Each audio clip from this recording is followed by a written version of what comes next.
전남의 동부와 서부에 의대가 들어가는 게 맞죠. 당연한 거 아닙니까? 의대가 들어가는 게 중요한 게 아니고 의료의 수준을 올려달라는 거 아닙니까? 병원과 의료의 수준을 올려달라는 거니까 최소한 의대, 그러니까 의과대학 병원에 가서 진료를 받고 싶은 거죠. 서울까지 안 가더라도 그건 너무나 당연한 요구고 실현이 돼야 되는 겁니다. 이게 왜 안 되냐? 이번에 그 문재인 정부 때도 한번 의사 정원 늘리려고 했다가 안 됐고, 이번에는 완전히 그냥 한 칼에 할 것 같이 하더니 그냥 오히려 더 엉망으로 만들어 버려가지고 작년 한 해 동안 의료 대란으로 중증 환자들 중에서 초과 사망, 원래 평균적으로 사망하시던 분들보다 3,000명 이상의 군인들이 더 돌아가셨어요. 이런 나라를 만들어 놓은 거거든요. 지금은 이 의대 신설 문제는 결국은 의대 정원 문제를 먼저 풀어야 되는 건데, 의대 정원 문제는 정부가 가장 먼저 일단 국민들한테 사과부터 해야 됩니다. 그렇지 않습니까? 의료 대란을 만든 데 대해서 사과하고, 두 번째, 처음부터 확실하게 사회적 합의를 만들어내야 돼요. 이게 갈등 사안인데 그냥 밀어붙인다고 되는 게 아니지 않습니까? 이게 버텨버리니까 아무 답을 못 내놓잖아요. 근데 의사들하고 얘기를 해보면 의사들도 요구사항이 있어요.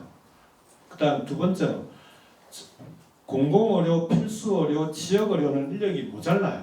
의사들도 그걸 압니다. 그래서 여기에 이런 인력들을 어떻게든 더 늘려야 된다는 데 대해서는 동의합니다. 동의하는데 어떻게 늘릴까 하는 방법이 다른 거거든요. 그러면은 그런 건 얼마든지 협의해서 합의 가능한 거 아닙니까? 그 과정에서 또 하나 풀어야 될 게 의사들이 갖고 있는 기득권이 너무 큽니다. 그러니까 의사가 꼭 한번 이렇게 사인을 해야만 할 수 있는 다른 물리치료부터 이런 게 너무 많으니까 이게 이제 소위 의사들이 갖고 있는 기득권이 너무 커서 이것도 우리나라만큼 의사에게 많은 권한이 주어져 있는 나라가 없어요. 이것도 사실은 함께 풀어야 되는 과제인 거죠. 자, 이런 것들을 놓고 한꺼번에 협의해서 가장 지금 현재 대한민국에서 바람직한 안을 합의하고, 그래서 정원을 어떻게 늘릴 건지가 먼저 정해져야 됩니다.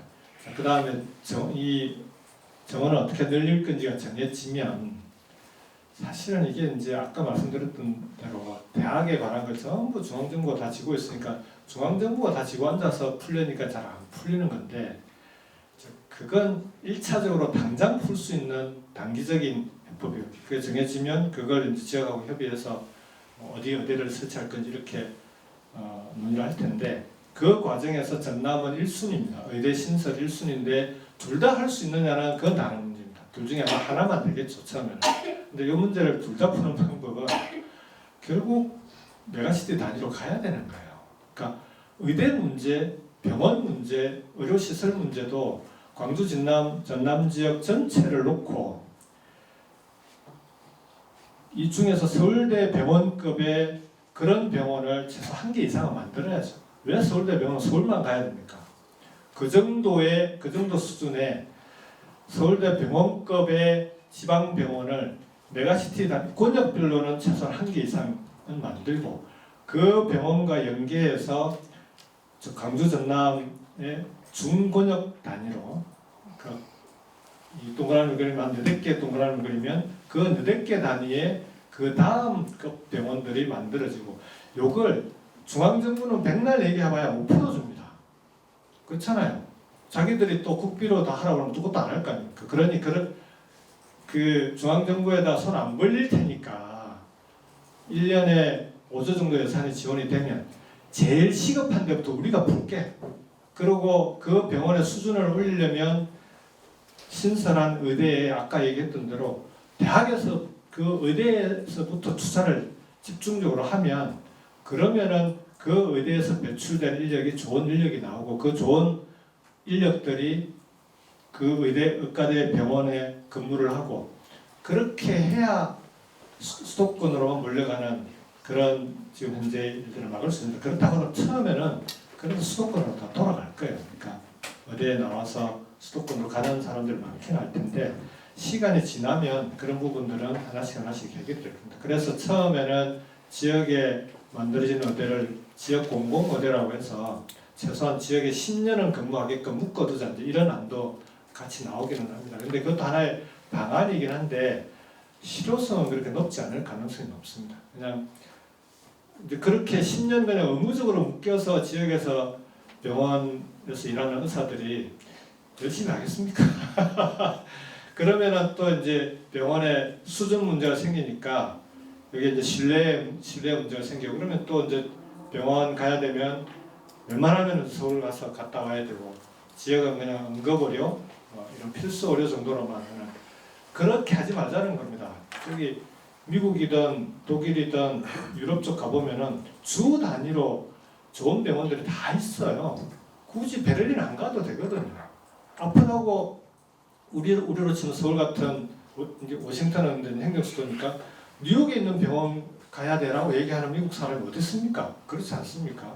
우리나라만 이상하게 이렇게 돼 있는 거예요. 그래서 이 문제를 지역을 권역 단위로 해서 집중적으로 키우고 최소한 권역 단위에는 서울대병원급 병원이 들어오게 만들어야 요 우리 광주 전남 지역의 의대 신설 문제도 함께 같이 풀려져 나간다고 생각합니다. 그래서 이것도 그런 방향으로 저는 그러니까 의대 신설 문제는 반드시 신설하는 방향으로 가되 이걸 그냥 의대 정원 늘려가지고 여기다 하나 더 넣고 2개 더 넣고 이런 방식이 아니라 긴급하게는 처음 의대 정원 문제가 해결되는 대로 첫 의대는 만들고 그 다음에는 지역이 스스로 자율적인 예산을 배정해서 풀어나갈 수 있게 그렇게 해야 된다고 생각합니다. 이렇게 풀면 되겠습니까? 예.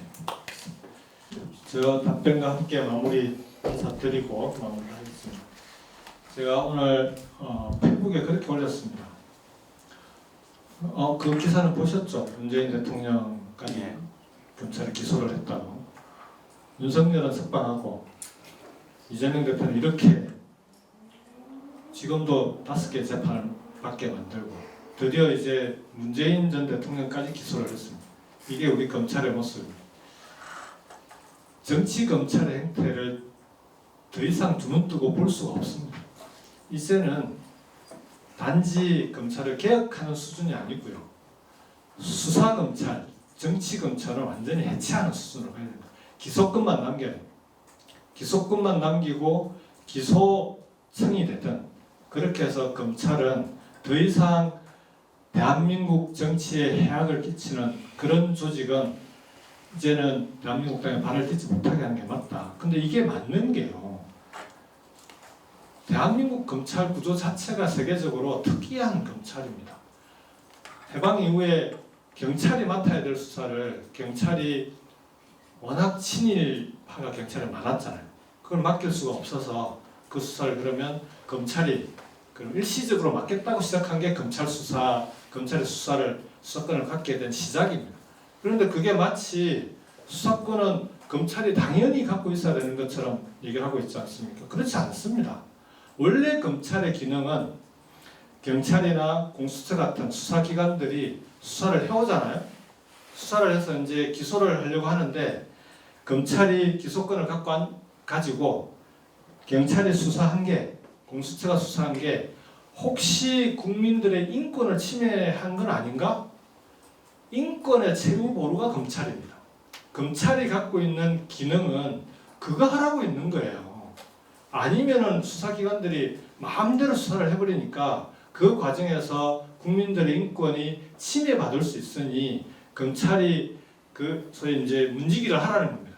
수사한 거 갖고 오면은 그 중에서 혹시 잘못된 건 있는지, 혹시 인권은 침해된 게 없는지 그런 거 지키고 국민들을 위해서 일해야 될 조직이 거꾸로 윤석열 검찰 아닙니까? 완전히 윤석열 눈치는 있는 대로 보면서 그동안 우리 민주당을 포함한 야당 인사들에 대해서는 그 다음에 문재인 정부 전 정부 인사들에 대해서는 제가 귀국해 보니까요, 제 주변에 문재인 정부 때 행정부에 있었거나 청와대에 있었던 분들 중에 압수수색 한번 안 받아본 사람이 별로 없고요.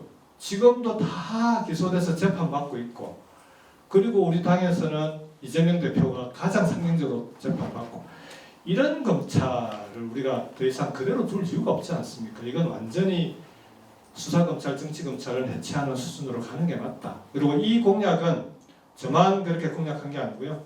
이재명 대표도 공수처 강화와 수사기소 분리를 말씀을 하셨습니다. 김동연 후보는 더 말할 것도 없고, 그래서 셋 중에 누가 되더라도 다음번에 검찰은 이대로 가기 어렵다. 그리고 그렇게 가야만 대한민국이 더 이상 검찰로 인해서 대한민국이 갈등의 골이 생기고 정치가 망가지고 이런 일들은 이제는 막을 수 있다. 이렇게 말씀을 드리겠습니다. 그런 방향으로 반드시 함께 만들어내겠습니다.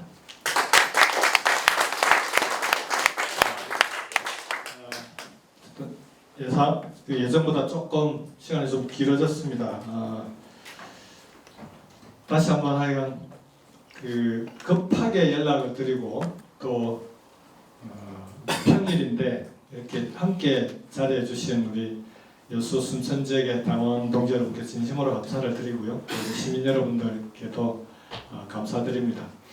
처음에 말씀드렸듯이 이번 대선만큼은 이제는 진짜 새로운 대한민국을 만들 수 있는 그런 대선으로 가야 되지 않겠습니까? 그 출발을 우리 민주당의 경선에서부터 시작하겠습니다. 우리 경선이 정당의 경선은 이렇게 해야 되는 거구나, 이런 걸 며칠 안 남았지만 지금까지 해왔듯이 마지막 남은 기간까지도 네거티브 없이 정정당당하게 정책과 비전으로 국민들께 선택받을 수 있도록 그렇게 노력하겠습니다. 그리고 그 이후에는 대선 본선에서도 반드시 함께 이기는 압도적인 정권교체도 함께 만들어내겠습니다. 그리고 그 정권교체로 만들어진 사기 민주정부는 여기 계신 우리 당원동지 여러분, 시민 여러분들과 함께 반드시 성공하는 정부로 만들 수 있도록 하겠습니다. 그렇게 꼭 만들겠다는 약속을 드리고요. 마지막으로 다시 한번 압도적인 정권교체라고 얘기를 했더니 경선에서부터 압도적인 지지만 보내고 계셔서 아니 내년 농사도 좀 생각을 해주셔서 다시 한번 드리고, 민주당의 미래를 위해서 압도적인 지지, 정권교체를 위한 지지도 꼭 필요하지만 우리 민주당의 미래를 위한 투표와 지지도 함께 보내주십사. 기호 2번 민주당 30년을 험지에서 노무현 대통령과 함께 지역주의를 극복하기 위해 지금까지 싸워오고, 그리고 이리 넘어지고 저리 깨져도 그래도 여기까지 와서 민주당의 전국 정당, 그리고 우리 민주당이 대한민국을 책임지는 정당이 될 수 있도록 최선을 다해서 싸우고 있습니다. 앞으로도 더 싸워 나갈 수 있도록 여러분들께서, 최소한 여기 계신 여러분들은 저에게 힘을 주실 것이라고 믿고 오늘 간담회 여기서 마치도록 하겠습니다. 고맙습니다. 네, 후보님하고 같이 사진 찍겠습니다.